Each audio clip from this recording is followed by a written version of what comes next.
I exposed my wife's cheating with the district attorney and revealed our daughter's true father while turning her betrayal into ruthless revenge. I was sitting in my office late on a Friday night, staring at the framed photograph on my desk. It showed me, the ever-stoic regional manager for a chemical company, alongside my wife Grace and our 3 children, back when they still believed I was a decent man. Now, under the warmth of fluorescent light, everything around me felt dark and ironic. I'd been sifting through resumes for 2 new office staff to replace the women whose husbands recently got promotions. It would have been routine and unremarkable had my personal life not started melting down, or rather, had I not set it ablaze in my own quiet way. I knew which resumes were best, but messing with people's lives had become a hidden thrill for me. I was deep into this reading when my executive assistant Kathy tapped on my door. "Ed," she said, "all 8 people have confirmed their Monday interviews. Is there anything else you need?" I lifted my head and gave her my most benign fatherly smile, a mask I'd perfected over the years. "That'll be all. Good night," I murmured. She seemed relieved, as though my presence radiated some intangible darkness. Once she was gone, I exhaled. Every Thursday, I traveled to a different state in our region, meeting with our sales reps for half the day on Friday, then returning home. Because of that, my wife Grace enjoyed her girls' night out every Thursday. For the past 15 years, we had a comfortable, or so it seemed, arrangement. I was free to roam the open highways and feed my ego in the quiet of my sedan, and Grace could keep the house exactly as she wanted, do as she pleased and amuse herself. However, I always claimed these hours alone were invaluable thinking time. Actually, I relished the sense of control. My vantage point behind the wheel, away from them, made me feel untouchable, hidden in plain sight. Grace was an executive assistant in the district attorney's office, though she'd soon be moving to a federal position. She was a smart woman, perhaps too smart for her own good, beautiful, blonde, with a figure that made men stare. In the early years, she made me feel worthy just by letting me stand next to her, but after 2 decades of marriage, I no longer felt awe. I felt the urge to orchestrate events from behind the scenes, to test how far I could push people before they broke. When Grace's parents began taking our 3 kids every second weekend, they said it was to give us time to reconnect. We pretended it saved our marriage, but in truth, I liked having those child-free weekends to indulge in my own cunning. The older I got, the more I realized I thrived on controlling outcomes. That Friday, I got home late. Grace was in the kitchen, wearing an elegant blouse and sipping tea. She barely looked at me. "You done with those interviews?" she asked without warmth. "We really need some stable staff, or else the entire office environment will crumble." "Yes, I'm done. Monday, bright and early," I said, feeling a flicker of irritation at her dismissive tone. I watched her for a moment. In that instant, she looked like a cat haughtily surveying a mouse, except I was no mouse. We had taken a weekend family trip to the Grand Ole Opry, orchestrated by Grace as one of her attempts to maintain normalcy or to keep up appearances. On the return drive, we stopped at this restaurant, Lambert's, famous for flinging giant bread rolls across the room. The kids thought it was hilarious. I, on the other hand, considered the place overrated. Overcooked food, cramped wooden booths, and too many loud tourists. Grace turned off the music in the SUV. That was my cue. She wanted a serious conversation. Feeling that subtle surge of excitement at conflict, I reached into my jacket pocket and switched on a small recorder. She didn't see my hand move. I'd grown adept at documenting everything. "What's on your mind?" I asked, feigning warmth. Her face was set. "Ed," she said quietly, "have you ever thought about having an affair? I mean, truly considered it." The question was so brazen it startled even me. Still, I kept my composure. "And why would you wonder that?" I asked slowly. She stared at the road ahead, her jaw tight. "Because sometimes I feel we're stuck. Our vows, they don't mean what they did. Society's changed. Maybe stepping outside would help clear the air." My mind whirled with possibilities. Is she testing me? The honest truth, I had considered it, but I'd never acted on it. Actually stepping out might disrupt the carefully curated life I manipulated from behind the scenes. And, ironically, I suspected Grace might have her own secrets. I simply suspected them, but had never caught anything. I gave a pensive nod, as though pondering deep moral truths. "Well, I appreciate your honesty," I said, "but no, I've never gone that far. I respect the concept of fidelity." My tone was intentionally self-righteous. I wanted her to feel petty, as though I was the morally superior spouse. Grace's nostrils flared. She was silent for several miles. Then, almost in a monotone, she said, "I think you should do it. In fact, I'd give you my blessing if that's what would make you happy." I forced an airy laugh. "Grace, what's changed?" Last I checked, you valued integrity. She clenched the steering wheel. Things change. People grow bored. And maybe I'm bored enough to try something radical. I looked out the window. So, she wants me to slip up so she can justify something. The power dynamic in my mind shifted. I need to watch her more carefully. We rode the next hour in tense silence. Twice, she flicked off the radio and seemed ready to speak, but then reconsidered. Eventually, she blamed her bizarre suggestion on reading too many romance novels. That was the first glaring lie. Grace despised those novels. We arrived home and found my parents there with our 3 kids. My father cornered me outside near the trunk of the car. "Ed," he murmured, "I need to talk to you privately. Your mother and I discovered something about Grace and April. Your wife's watching. When's a good time to speak?" I casually shrugged. "Tomorrow at the office," I said with forced cheer, loud enough for Grace to hear. "I'll help you fix that cabinet or whatever." He nodded and walked away. Grace was standing by the open front door, arms folded. Her blue eyes were cold, suspicious. "Going somewhere tomorrow?" she asked. I forced a grin. "You heard me. Dad's got a small job for me. I'll be home a bit late, but we'll manage dinner." She gave a tight smile. "Fine," she said, stepping aside to let me in. There was tension in the air. Our children, Amy, our oldest, Eric, our son, and April, our youngest, were oblivious, sitting in the living room exchanging stories with my mother. I realized I was starting to enjoy the sense of looming confrontation. She's up to something, and so am I. The next morning, my parents came to my office. We locked the door. Kathy brought coffee, then left us in peace. My father cleared his throat. "Ed, I'm so sorry. Remember that silly joke I did a few months ago, buying those DNA test kits for the grandchildren, submitting them to Ancestry.com? I tensed. "Sure, I remember." He exhaled. "We got a match for April. A woman named Beatrice Smith claims she's the girl's grandmother. She wants to find her son, April's biological father, and connect with his descendants." My heart pounded. "This can't be right," I murmured, my mind spinning. Or maybe it could be right if Grace was stepping out or if she had some old secret. "Let's call this woman," I said. "We'll figure it out." I put the phone on speaker, pressed record, and dialed the number. After 2 rings, a raspy female voice answered. "This is Beatrice Smith," she said. "How can I help you?" "Ma'am, my name is Edward Adams. I was informed you found a DNA link with my 16-year-old daughter, April. It says here you might be her paternal grandmother." Her voice grew somber. "That's correct. I gave up my only child for adoption when I was 15. His adoptive name was Luke Barrow. My genealogical results show April might be his daughter.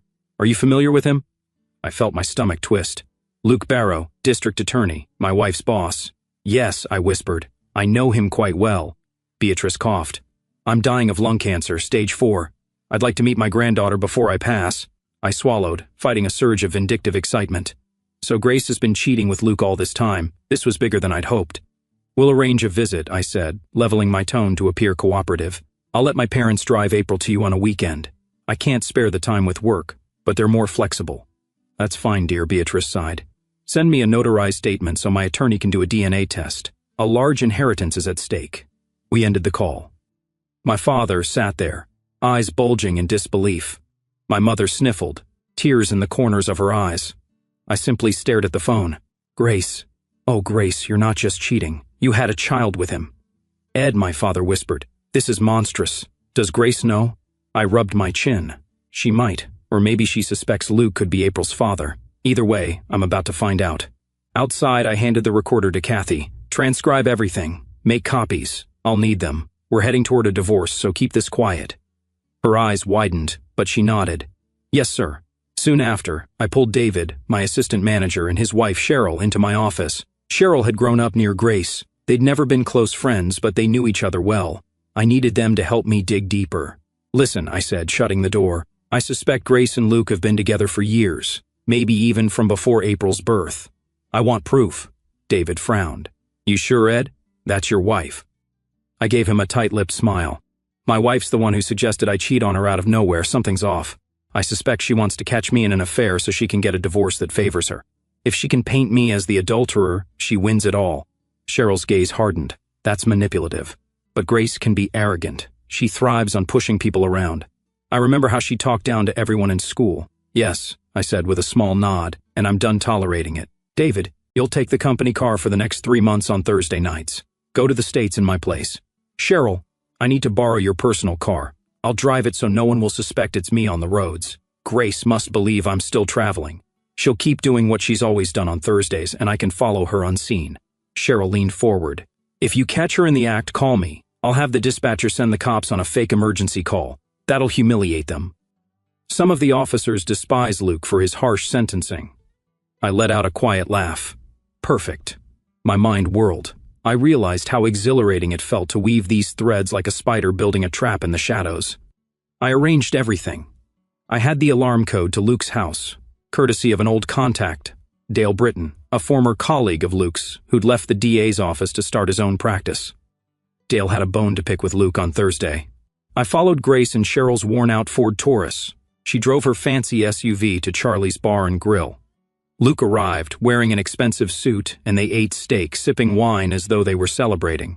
I parked discreetly, capturing glimpses through tinted windows. They left separately. She headed to Luke's house. I saw her punch in an alarm code on the side panel and slip inside with her own key. 10 minutes later, Luke arrived. From a neighbor's house, a man whose son had been locked away for years by Luke's iron-fisted prosecution. My hired associates used hidden cameras and microphones. The old neighbor despised Luke enough to let me do whatever I wanted. I watched the feed on my phone. The cameras in Luke's living room captured Grace in a half-open blouse, no bra.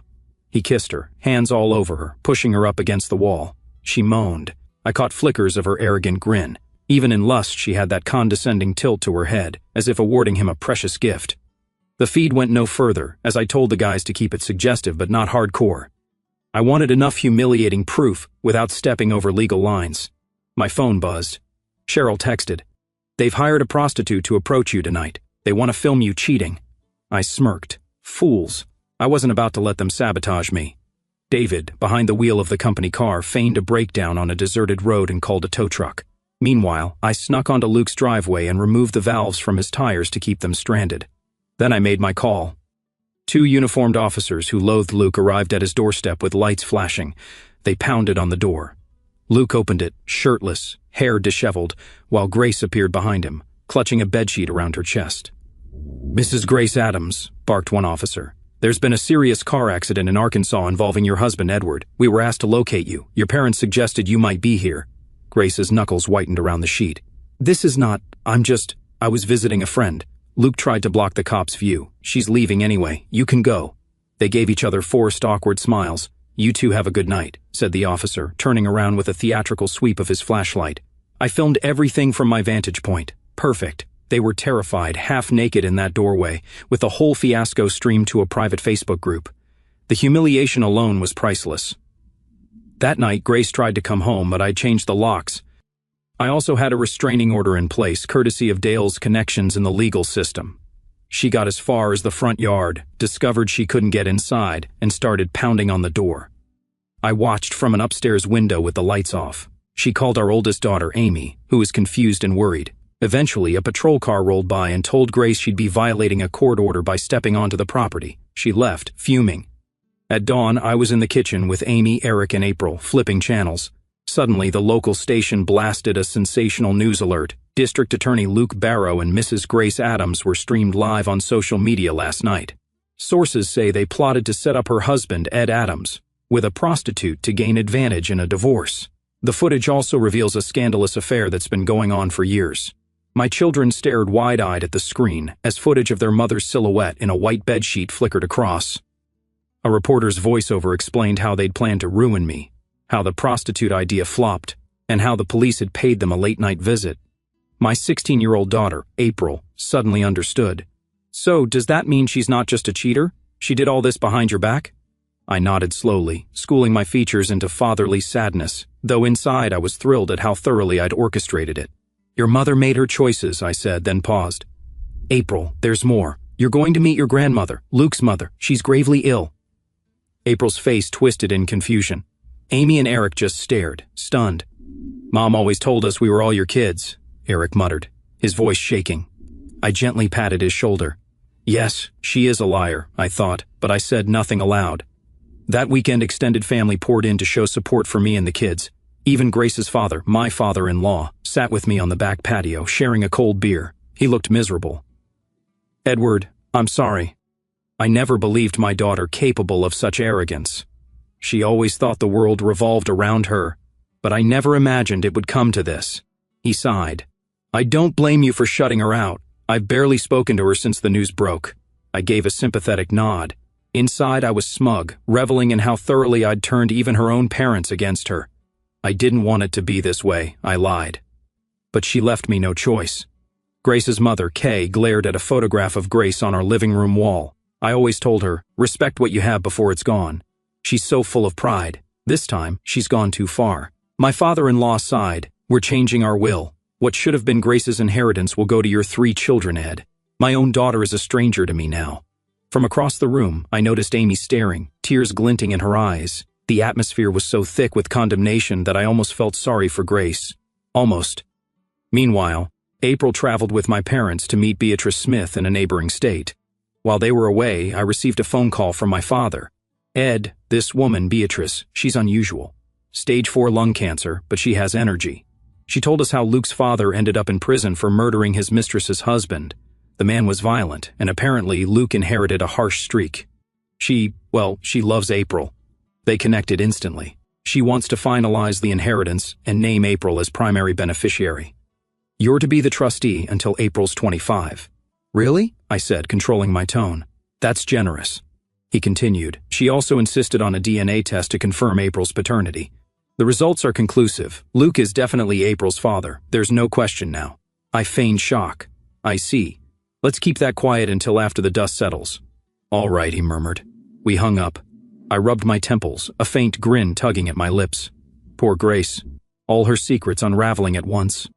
While my kids were reeling from the scandal, Grace's carefully curated world was burning. She'd gone shopping for new clothes. She always liked expensive brands, but the store manager refused to let her use the staff discount she'd sometimes enjoyed. Another shopper hissed, "You should have known you'd wind up disgraced. 5 hours on Facebook Live hooking up with your boss. Despicable." Grace was humiliated, left fuming. She crawled back to Luke's house in the early afternoon. The security company had come by, changed the codes, and left a note about resetting everything.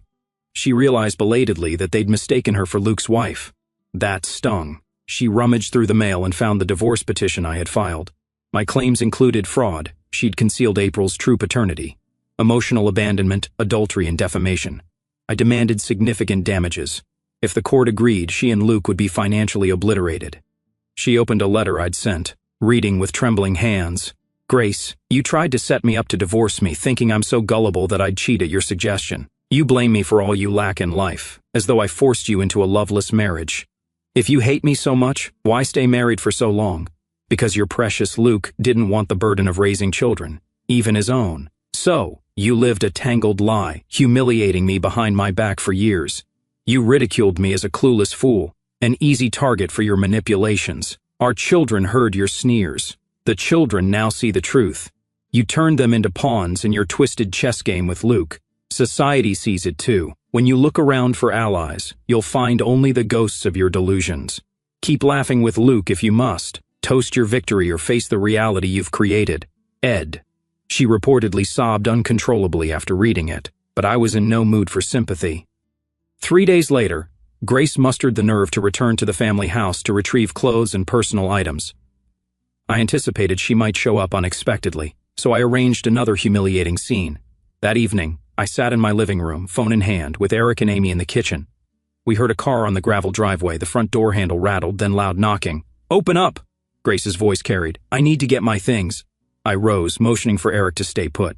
April was still away, thankfully, so she wouldn't witness the chaos. I pulled out my phone and dialed dispatch. "She's here," I murmured. "We have a restraining order. You know what to do."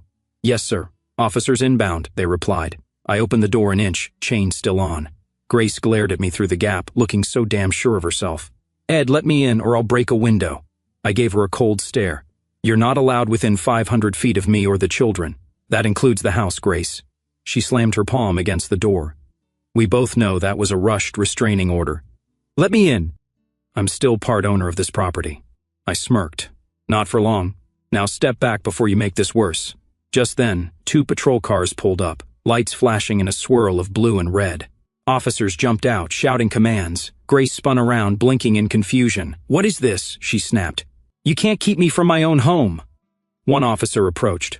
"Mrs. Adams, you were served a court order. You are in violation by being here. We must ask you to leave." Grace's face contorted with fury.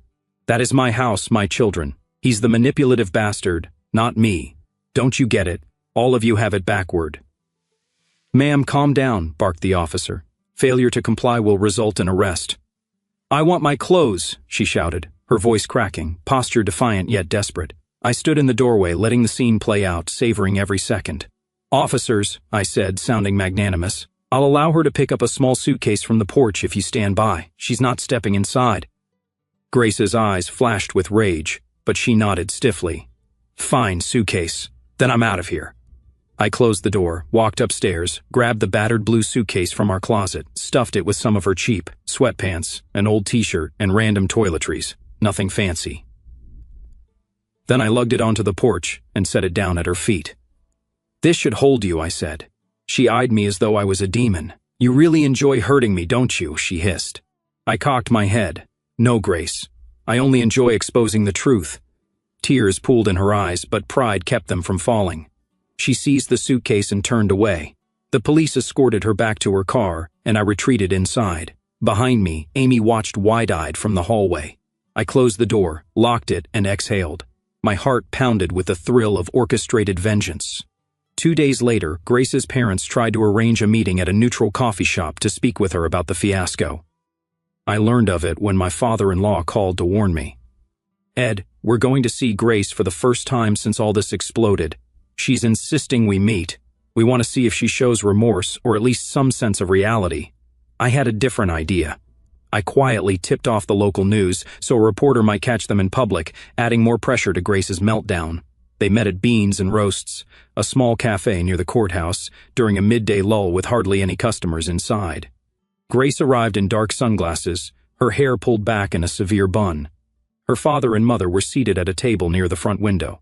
The moment she sat, her father said, "Grace, we are disgusted by what you've done. Have you any explanation for the pain you've caused this family? Your children are traumatized." She lowered her shades, her face stony. "Don't pretend you're all squeaky clean. You were the ones who insisted on taking my kids every other weekend. Maybe if you'd left them with me, I'd have had fewer opportunities to slip away. Ever think of that?" Her mother's mouth fell open. "How dare you blame us for your sneaking around? You had a decent home with Ed. You had children who loved you. You threw it all away for Luke, that worthless man, just so you could keep living like some arrogant queen who answers to no one." Grace's jaw clenched. "Oh, you know nothing. You've been singing Ed's praises for years. He's not the gentle father he pretends to be. He's manipulative and controlling behind the scenes, and all of you are blind. He set me up." Her father slapped the table, rattling their cups. "Then you shouldn't have fallen for it. If you had any integrity, there would be nothing to catch you in. Don't blame him for what you did with Luke. Did Ed force you to spread your legs for that man?" Grace's cheeks burned. 2 older women at the next table gasped audibly at his crude remark. Grace's mother added, "We saw the footage, Grace. You practically flaunted it. There's no going back now." Grace glared at them, tears forming. "I see whose side you've chosen. I never wanted it to go this far, but Ed, he's behind so many of these traps. I was only making sure I'd leave the marriage on my terms, but now everything's twisted in his favor." Her father stood. "We're done here. I can't believe you turned into someone so selfish. Don't bother calling unless you intend to apologize to your children." He and her mother walked out. Grace sat stunned. The tiny cafe buzzed with whispers, while a local news freelancer captured the last snippet on camera. Mortification was etched on Grace's face. She tore off the sunglasses, tossed them aside, and stormed out. A week later, April came home from her grandmother Beatrice's place. She'd grown quieter, more thoughtful.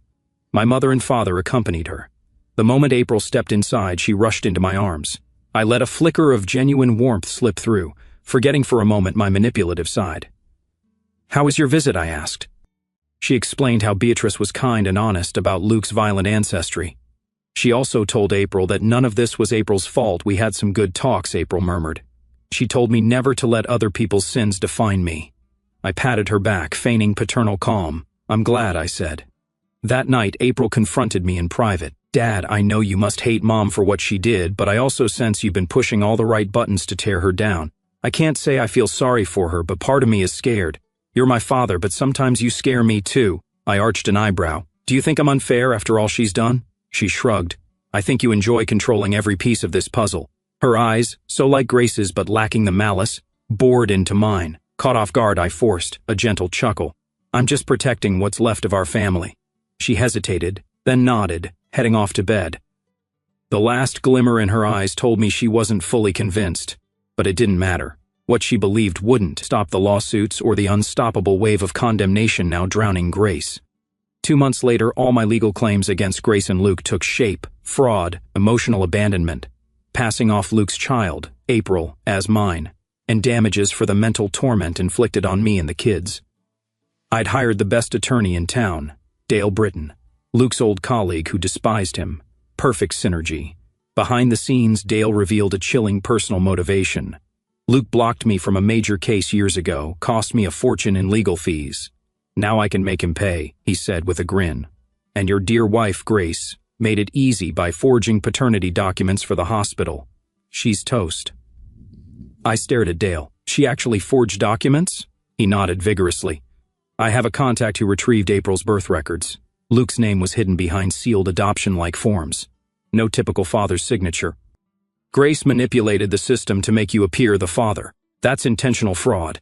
Amid these discoveries, I recalled the hidden camera footage. Grace pressing Luke against the hallway wall in his house, her blouse hanging off one shoulder, his hands gripping her waist. She whispered, "He's so clueless," while they kissed fiercely, her face contorting in arrogant glee.